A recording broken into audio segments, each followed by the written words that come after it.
So we are super excited to have Brother Rashad Muhammad. It's not Dr. Rashad Muhammad, is it yet? Not yet, not yet. Not yet, not yet. We are super excited to have Director Rashad Muhammad. Director Rashad has been working in the K-12 space for over 20 years. Most of that has been at the building level, but he has made that transition to the dark side. No, I'm just playing. To the district side. And he is at the district level, and he is making an impact not just on one school, but on the entire school district. So we're super excited, and we're going to allow him to share his K-12 journey. Future Dr. Rashad Muhammad, would you please share with our K-12 community what's going on in your life and in your K-12 career right now? Hey, Dr. Williams, first of all, I want to thank you for having me. I'm honored to be on your platform, man. I've seen your work, and it's phenomenal work, and we appreciate you giving us a voice in K-12. So thank you so much. Thank you, brother. Hey, man, so just let me correct one thing. I'm in year 18. Year 18. I'm sorry. I'm giving you too many years. I'm sorry. Too many years. Yeah. So I'm in year 18. So I will go ahead and, kind of give you an idea of what my journey looked like. My wife and I both graduated from Bethune-Cookman University. At the time, it was Bethune-Cookman College in Daytona Beach, Florida. And we immediately started teaching in Volusia County schools. I was a teacher. I was a teacher at an alternative school for 2 years there. Okay. And unfortunately, if you know anything about education in Florida, it just don't pay that much, So I started researching areas where they pay educators really what I felt we were worth. Sure. My wife was from California. I was from Atlanta. So we decided to move to the DFW area, which is Dallas, Fort Worth, Texas. Okay. And, we settled in. I coached a year. Then I went and taught in an area that is known as Stop 6, which is very low income area. I taught 5th grade math for 2 years. Wow. And I found out, that was my passion, working with those kids that a lot of people had written off. And I really enjoyed doing what I did. As difficult as it could be sometimes, you already knew that, you weren't working 8 to 4. You knew you had to put in those extra hours after school and those extra weekend hours. And it was totally worth it at the end of the day. And from that point, I was able to get my first administrative job. So that's pretty much, the beginning of my journey. So let me ask you a question. So like the one thing you said, and I wasn't even aware of this. So your background is at the elementary level. Yeah, somewhat. So when I graduated from college, they just tell you, take the first opportunity you get. You going from being a $0 per hour college student to somebody who's making whatever I was making at the time. I was going to be making $30,000 a year. Yeah. So I did my internship while I was finishing up my college degree. I did that at an elementary level. Okay. But my first opportunity was a high school alternative school job. Oh, okay. And then, I did 1 year as a junior high school coach and teacher.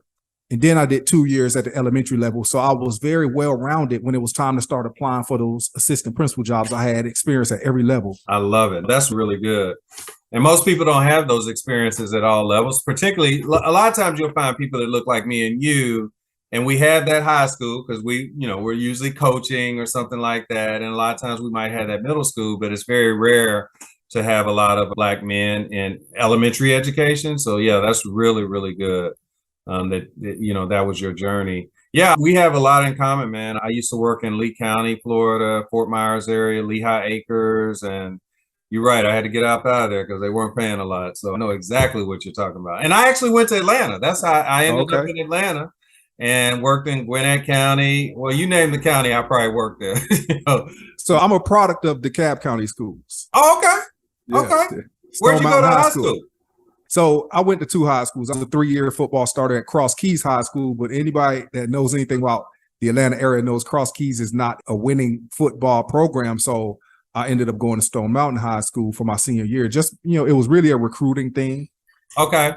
Ended up getting injured anyway, so I settled on a 1AA scholarship, but it was a full ride. So hey, it was worth it. Nothing wrong with that. And then you met your wife there, so it was definitely worth it, right? So that's awesome, man. Absolutely. That's really cool. No, I used to work at Miller Grove High School. So yeah, very familiar. I don't even know was Miller Grove even in existence when you were there? So Miller Grove was not in existence when I was there, but it came in existence while I was in college, I believe. And yeah, I think you probably would have been under either Dr. Simpson or Yeah, Dr. Mr. Rob Simpson. Yeah, he was my assistant principal when I was at Stone Mountain.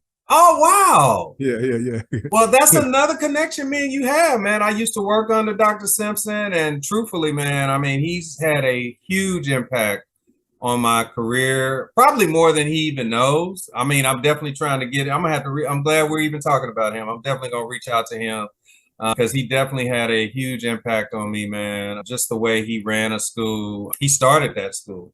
Yep. And I will tell you, there are at least, and this is no exaggeration, there are at least 15 people that worked at that school under him that are now leaders. That's just who he is. That's who Who he is, man. He was that kind of brother. And now he's an assistant superintendent in Clayton County. Yep. But very impactful. So yeah, we definitely had that connection, man. That's what's up. That's really cool. So Small what's it been world. like? I'm sorry. Go ahead, Rashad. I was at Small World.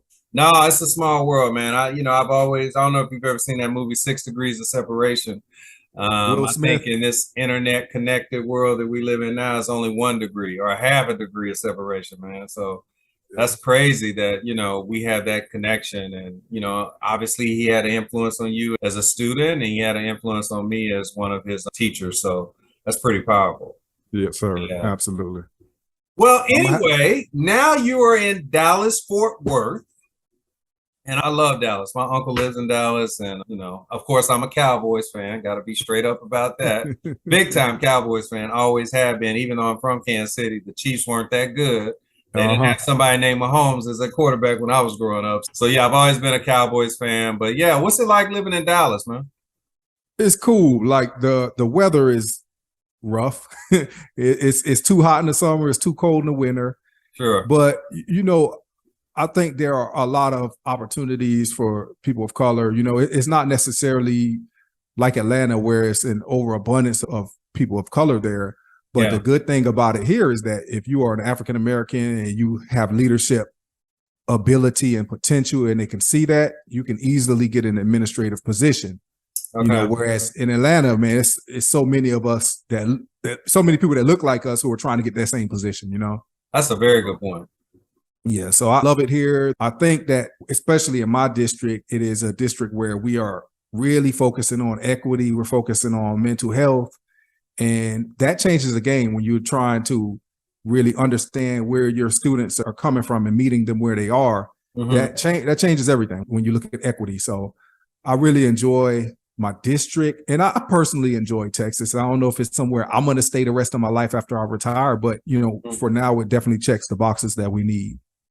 So that makes sense. I agree with you. You brought up a really good point when you're comparing a place like Dallas, Fort Worth, and I'm talking about that entire area with a place like Greater Atlanta. Yeah, man, that's one of the reasons why, truthfully, I left Atlanta. Like, I've been a principal in Georgia, I've been a principal in St. Louis, Kansas City, and now Seattle. But truthfully, I've never been a principal in Atlanta, the city of Atlanta, because like you said, like there was just so much competition. And I remember I was working for Dr. Simpson, Miller Grove, and I became an assistant principal in Henry County, which is a little bit south of DeKalb. But then, man, I just found it very difficult to get a principalship. And so I ended up having to go to South Georgia to get my first principalship. And then I ended up back in Missouri. But yeah, man, you're right. I think, when you go to some of these other places and you show yourself to be a capable school leader and you're a leader of color, that's just an extra bonus, and it does provide opportunities for advancement. So it sounds like that's what happened with you in Crowley. Is that correct? Yes, sir, it did. That's exactly what happened to me in Crowley. And, I had the opportunity to apply for administrative position coming out of that 5th grade math classroom in Fort Worth ISD. And I was hired as a middle school assistant principal. Okay. And anybody who knows anything about middle school, they're going to baptize you. Yeah, that's so true. But while I say having that elementary experience is really good for the instructional piece, the middle school job is one that's going to definitely give you the experience that you need, the needed experience to be a successful administrator. I mean, they throw everything at you in middle school. That's true. And that's when you learn, like, hey, this is how you become an administrator, because administrators they have to be well-rounded. You can't just be good at instruction. You can't just be good at discipline. That's true. And being in this current position or being in my previous administrative position allowed me to see that discipline was different than everything I thought discipline was. Discipline isn't disciplining children. Discipline is teaching children how to be disciplined. Oh, that's powerful. Say that again, Doc. That was good. Well, hey, I just always believe discipline was when you discipline a child. Right. By whatever means that may be, But I learned as an administrator that discipline was really creating disciplined children. Wow, that's powerful. That's so that you don't have to worry about disciplining them on the back end. Right. So how long were you assistant principal? I was a middle school AP for 2 years. Okay. Then I was a high school AP at North Crowley High School for 2 years. Okay.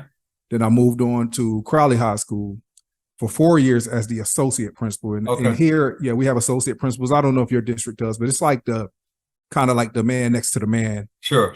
When the principal's out, you run the show. Yeah. I did that for 4 years. And then I became the principal of the alternative school in my district, which is kind of coming full circle since I got my career started off as an alternative school teacher. Yeah.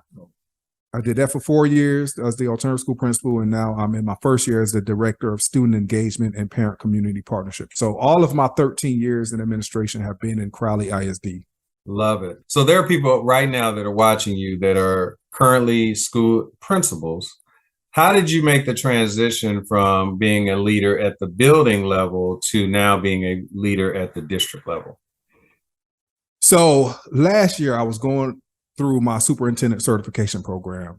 And one of the projects that we had to do was to create something, put a new position in a district or something. We had to create something district level wide that would be beneficial to the entire district. So I wrote his job description, and I had always let my superintendent know that I was interested in student services.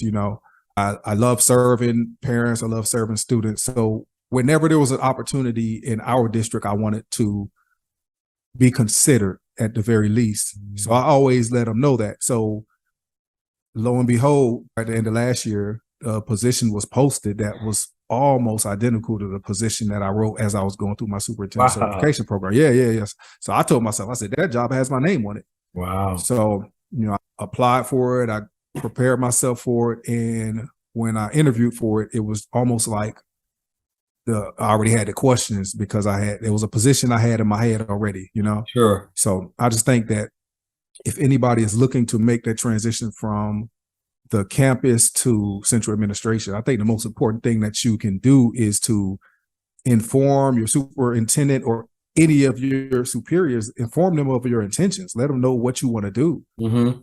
I didn't hesitate to let them know that I wanted to be in student services. Okay.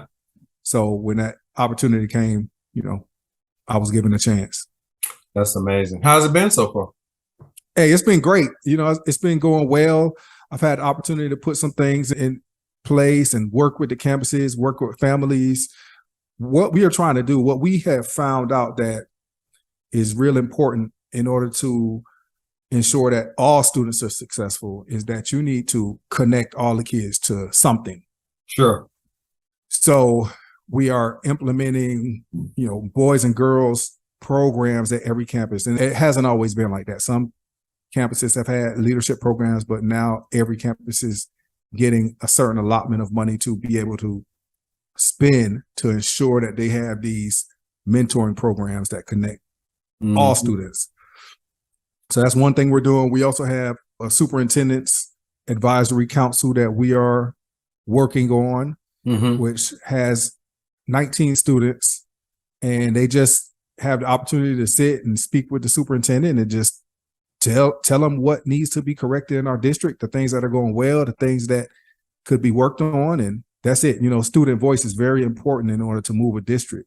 Absolutely. Well, that's important.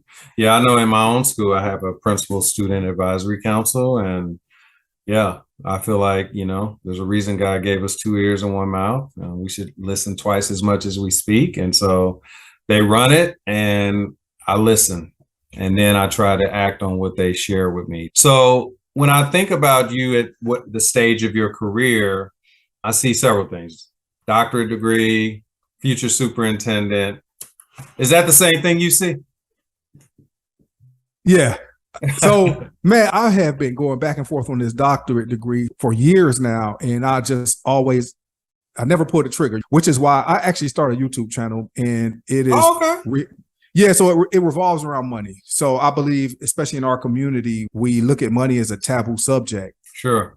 And what that has led to in a lot of our households is just financial incompetence. Sure. And that's how I was for so long. My wife and I were drowning in debt for a long time. So every time I wanted to do my doctorate, I was like, I can't add this debt to my load. So we went on this financial peace journey and got out of debt, and now we're working our way towards becoming millionaires, which is awesome. You can't tell if you saw us because we're definitely modest with our money, but that has allowed us to refocus and say, okay, do you want to go and get your doctorate degree? I know ultimately in Texas, they don't pay much for your doctorate degree. You know, they just don't. They really don't. Like, you know, if you're in Atlanta, you're going to get a ton of money for getting that degree. 100%. Yeah. 100%. But here you just don't. So that has been my hesitation, because I'm looking at every angle, but I have freed myself up to be able to do that. So I have applied for a program. It is all virtual, but there are 3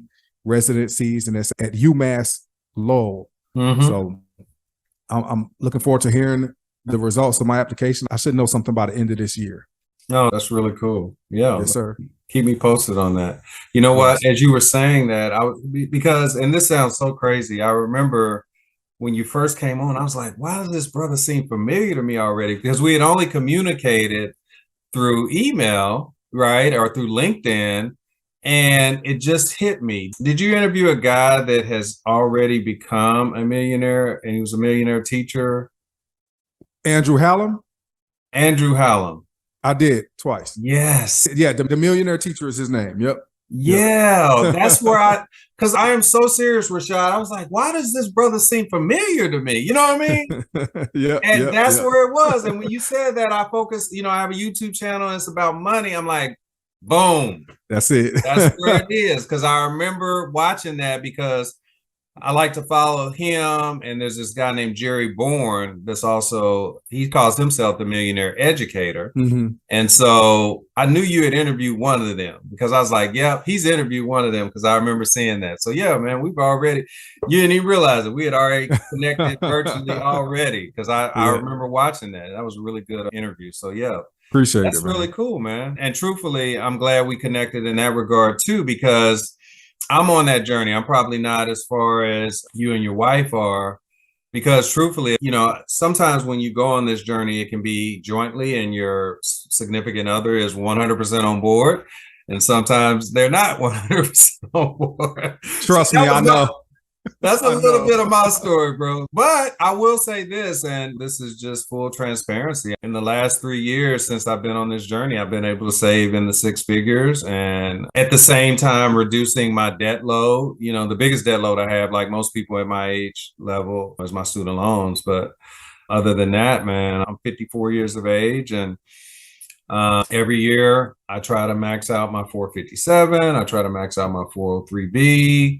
And that's the beauty of it too. And every district isn't like that. I know that there are some districts that don't necessarily allow or even have a 457B. Sometimes they just have a 403B. So just to go along with what you said, my district does have the 457 and the 403B.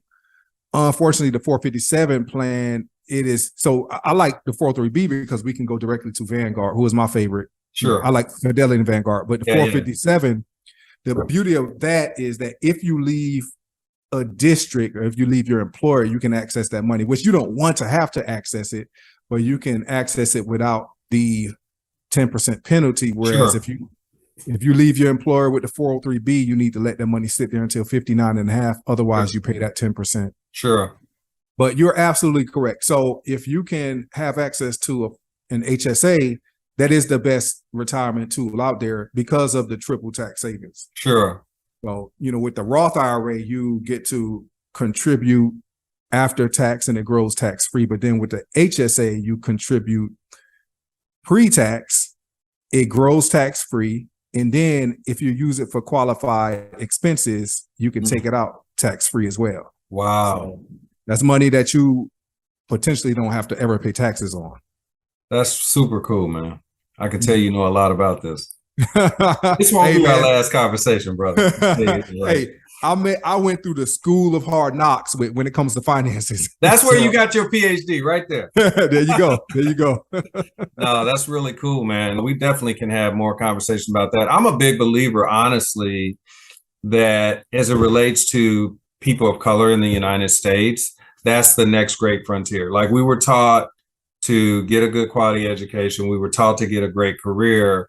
To me, the next step in that is not only earning money, but keeping that money and helping that money to grow. And I don't think enough is talked about, truthfully, particularly in our community, about that. It's almost like a taboo subject. But, you know, if you're making 100 and you're spending 100, at the end of the day, you're still broke.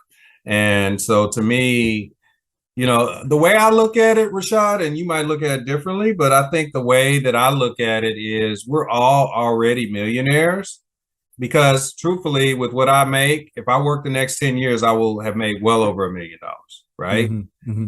So in a lot of ways, I'm no different than that lottery winner, right? A lot of lottery winners don't get the full amount right then.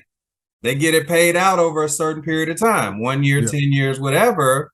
But that's how our salaries are, right? So a person that's making $100,000 a year right now, over the next 10 years, $1 million will come through them in some way, shape, or form. What are you doing with it? Right? They don't want to hear that though. It's real though, right? Like, it's real talk. That's real. That's real talk. You know, and so I think about my own parents. I don't want to be in a situation where I'm 70 and having to work, right? If I want to work, if I want to be like Warren Buffett and still be working into my 90s, that's my choice. Yeah. You don't have to do it. You want to do it. There you go, right? And so that's my thing. Like, to me, I think that's the last great frontier is how do you build wealth, and how do you not only build that wealth, but be able to pass that wealth on tax-free to your heirs, right? And absolutely. So yeah. So, you know what? I have a buddy. His name is Robert Carswell. He went to Clemson. He played football. He actually got drafted by the San Diego Chargers, and you know, he's an assistant principal in I believe Columbia, South Carolina area now. Okay. And he has these financial conversations with his teachers. And one thing I would always tell any teacher if I sat down and talked to them, which is what he's told his teachers, is to not allow lifestyle creep to come into your life. And I've seen that happen a lot in education, where, you know, you have somebody who goes from a $60,000 a year job to a $90,000 a year job. And you would think, hey, if this person just takes this extra 30 and either pays off debt or banks it, then they will be well off. But rather than doing that, they might go out and get a, you know, $200,000 extra house or a car payment that's $1,000 a month. So they're automatically committing themselves to eating up that raise that they got. I've seen it multiple times. And when I have these conversations with educators, I tell them, hey, you know, focus on your bag. Don't worry about trying to impress anybody, because nobody really cares what you drive. Nobody cares the house you live in. They don't care about it. They don't care about anything. They don't care about the car you drive. They just want to make sure that they are coming to an environment that they can feel appreciated in. You know, they want to feel safe. They want to go to a school, work for an administrator that they love to work for. That's true. They literally don't care about what anybody around them drive. And I'll be honest, I had a $1,500 car. When I was a principal, I drove the worst car on the campus. And I took pride in that, you know? Sure. And there's nothing wrong with that. No, it's not. No, I agree with that, man. I think, you know, we have a real problem sometimes with trying to keep up with the Joneses. And, you know, I've never been like that in that regard, you know, but I think for me, a lot of what it's funny you said about the School of Hard Knocks, you know, this wasn't something that necessarily was taught to us by our own parents, right? And so it is something that we had to learn along the way in terms of how do we not only keep money, but grow money. The concept of investing my money into the stock market or into index funds or mutual funds was so foreign to me. Like I only knew banks. I only knew check cashing places. Like, I mean, you can go in the most inner city communities and you're going to find the church, the liquor store, and a check cashing place, right? And to me, that was indicative of my upbringing in that regard. And so for me, it was like, okay, how can I break this, what I call a generational curse, and make sure that some of the lessons that I didn't learn are not lessons that my children don't learn. Like I want to make sure that my children learn those lessons, and that we definitely make sure that the buck stops with me and make sure that they have an opportunity to not make the same mistakes that I made, right? And so even when they get money, like, my daughter has a birthday coming up, she'll get money from grandma and this and that. Okay, 10% to God. We're going to save 40%, and then you can do what you want with the 50%, right? So I'm just trying to teach her that kind of concept even now, because now she's totally, we're taking care of her, but I still want that percentage way of looking at her money to always be in place. God first, and then, make sure that you're paying yourself for after that, and then you take care of your bills, because you're going to always have bills. That's not always. Yeah. So just make sure you take care of the person that gave you the opportunity to make this money. Then you pay yourself, and then you live off the rest, right? So, yeah. Anyway. Absolutely. I agree 100%. Yeah. But anyway, brother, we could talk about that all day, 100%. Yeah. And that's real. Absolutely. Like, honestly, even when I think about my future as it relates to K-12 education, I am thinking about, that's why I'm doing this podcast. That's why I'm getting myself out there and just looking at other avenues of how I can make an impact. You know what I mean? And it has been a learning curve for me to learn how to do a split screen or learn how to edit an intro, make sure I have the right intro music, all these things that are skills that are transferable, truthfully, because we're doing these kind of things even with my school because of some of the things that I've learned. So it's been really good in that regard. And I think sometimes we have to be, for lack of a better term, vulnerable and lifelong learners, and make sure that we're willing to grow. So even with you and your show on YouTube, that's powerful, man. That's really cool. Hey, I agree with you 100%. I call myself technologically illiterate, but I'm trying to work on it every day. Absolutely. That's it, man. We could be lifelong learners in various areas. And I'm not necessarily passionate about certain things, but I am always willing to learn something about it, 100%. And it's funny, earlier you talking about when you got one spouse that's going to be the reluctant spouse, then you have one spouse who is going to be the somewhat nerd. And that's who I am when it comes to money, Sure. And, you have to drag your reluctant spouse to the table and do a budget and a spreadsheet, but at the end of the day, you're on the same page. So 100%, 100%. That's very true. Once you have that success, or once your significant other sees that what you're talking about is actually working, and that was the case with my wife. Like, yeah, she was definitely reluctant, but she trusts me, and the proof is in the pudding now when she looks at those accounts. And you know what I'm most proud about that, Rashad? The thing I'm most proud of is that while the income was going up, the expenses stayed right here.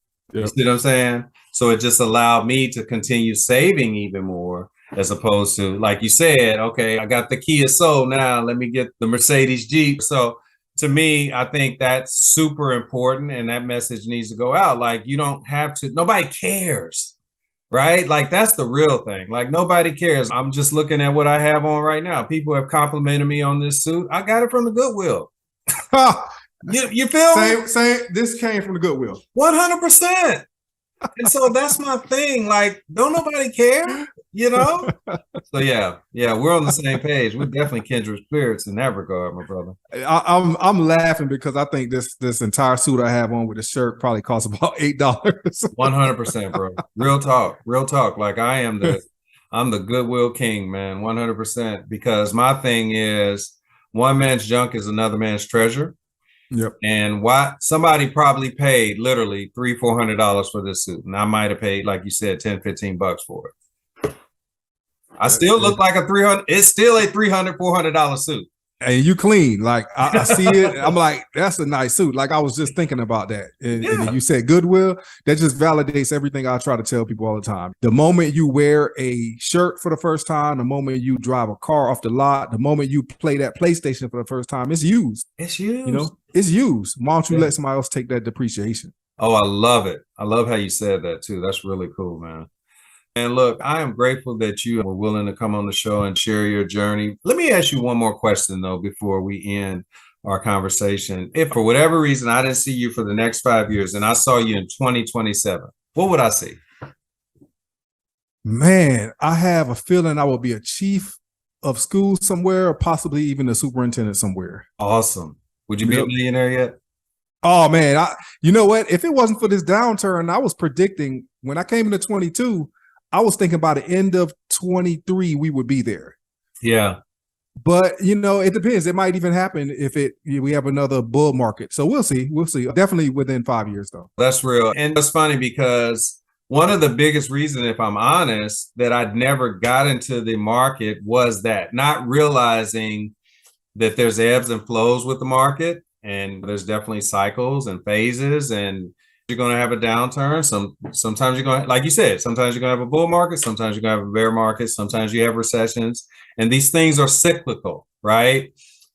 But nobody taught me that, right? And so at my age, I'm 54. I lived through 87, and then you had 2008 when I was an adult, and it's like, oh my God, you know what I mean?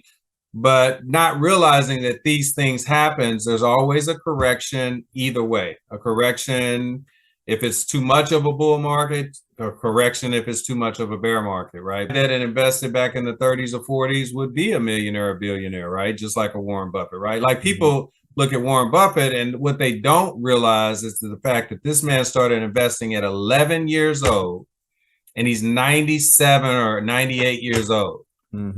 That's literally 90 years in the market, 80 years in the market. Of course, he's a millionaire or a billionaire, right? Because that's how compound interest works, right? It's not timing the market, it's time in the market, right? That's it. We speak the same language. And, you know, I tell people, to be honest with you, if you aren't even thinking about getting your money out in the next 10, 12 years, it's a good thing to have a down market. You're able to buy more shares at your price. So, you know, when you're dollar cost averaging anyway, it doesn't matter. Of course, is it discouraging sometime when I think like, hey, I could have been a millionaire in 23.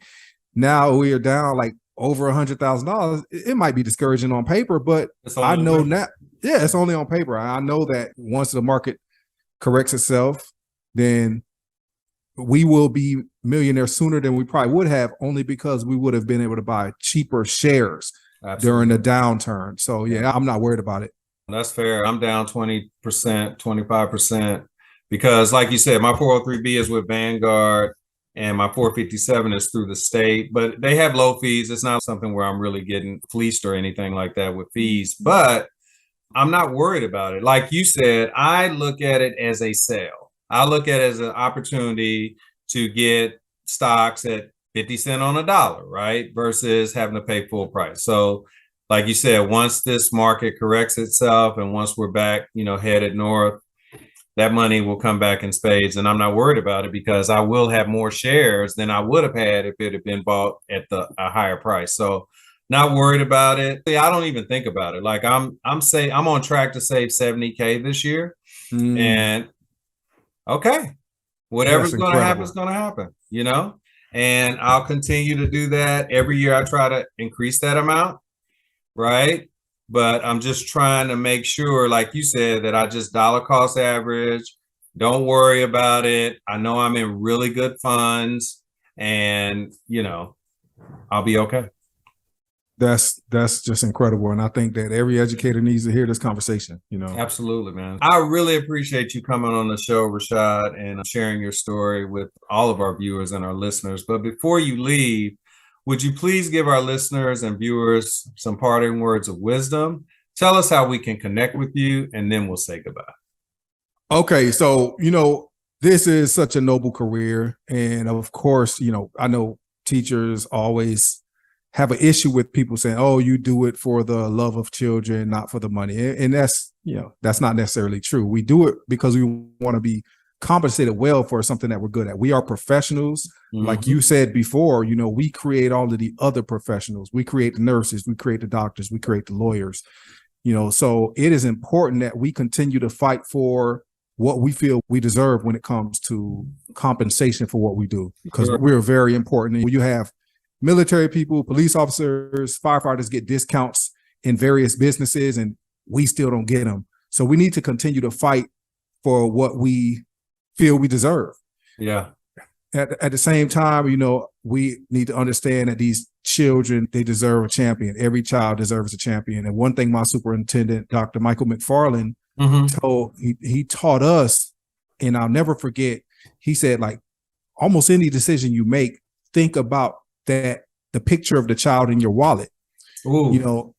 Think about if you would want somebody else to treat your child like that. Wow. So, when every time I approach one of my children's teachers for any reason, I approach them with compassion. I know that they're underpaid, and I know that they are doing what's best for kids. Okay. And I definitely understand that they need to be treated like the professionals they are. We need to treat teachers and educators like the professionals they are. So y'all keep fighting the good fight. Be sure to put yourself in positions that are going to allow you to grow. If you have to be taken out of your comfort zone. If you're not comfortable in elementary, that could be a good thing, because when an elementary AP position becomes open, you might be able to have the opportunity to apply for it. So get those well-rounded experiences. Never hesitate to let people know who are above you what you plan on doing. You have to be very optimistic, and you need to be confident in your abilities, and you need to shout from a rooftop what you plan on doing in education. And if you don't tell people, they don't know. Like if I didn't tell my superintendent I wanted to be in student services as a director, then I wouldn't be here right now. I would still be in my, I would be in my previous position. So, but that's it. You all can reach out to me. I can actually give you my personal email. It's rashad98@gmail.com. And my YouTube channel is Journey to a Million, just something real simple. Love it.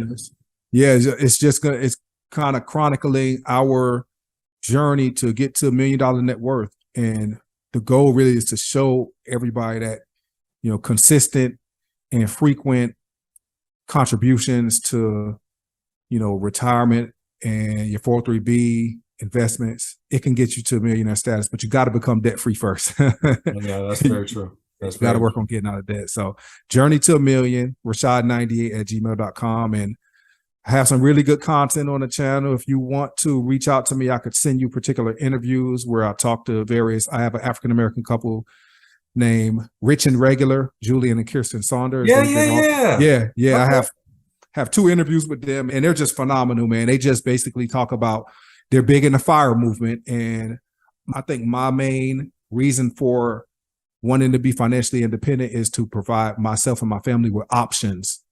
I'm not trying to retire at 45 or anything like that, but when I'm ready to go, I can decide to stay, or I can decide to go, like you talked about earlier. So that's really good. Well, if you want to just share those links with me, I can definitely put those in the show notes along with your contact information. But I'm super grateful for your words of wisdom. And I'm super excited about your show, man. Like it's clear that you know exactly what you're talking about. And I think that it's something that really would resonate with a lot of educators if they knew more about it. So I'm happy to share all of your information with anybody that's watching this show right now so that they can connect with you. And do you provide any sort of coaching or mentoring for people that are trying to get out of debt or get $1 million themselves, or are you just chronicling your own journey? So the whole chronicling thing actually is, I just changed the format of the channel where it's going to be me and my wife talking about our journey. So that's why we changed the name of it. And previously we did mostly interviews and things like that. So a lot of time when people ask me questions about finances, I'll answer questions, any question I can answer, but then I'll say, hey, you go check this particular interview out because it answers every question that you have, and you could hear it from somebody who has sold 500,000 books. Sure. So that's basically what it is. And I can forward that information to anybody who is willing to listen, but I just do various videos. I might see a financial article and just do a video on it real quick. Oh, that's cool. Yeah. So I have a lot of fun doing it. It's monetized, but it's not like I'm making $1 million a year doing it. Sure. I do it mainly for fun. I have people who have reached out to me. Of course, I didn't know them, and they say, hey, man, if it wasn't for your content, I wouldn't have known to invest in index funds, or I was in a high fee fund, or just something like that, That's good. So I enjoy it. All right, my brother. Well, that's really good. And like I said, this definitely won't be our last time conversating. So I'm super grateful to connect with you, and looking forward to future conversations with you, and appreciate everything that you've done and coming on the show. Wish you all the best. I definitely am going to speak it into existence that 5 years from now, you will be a chief of schools or superintendent one day. Hey, I appreciate that, man. Hopefully sooner. There you go. 100%. All right. I don't put any limits on the man above. So there you go. All right. Take care, my friend. All the best, and we wish you well. Hey, thanks. You do the same, my brother. All right, my brother. Take care.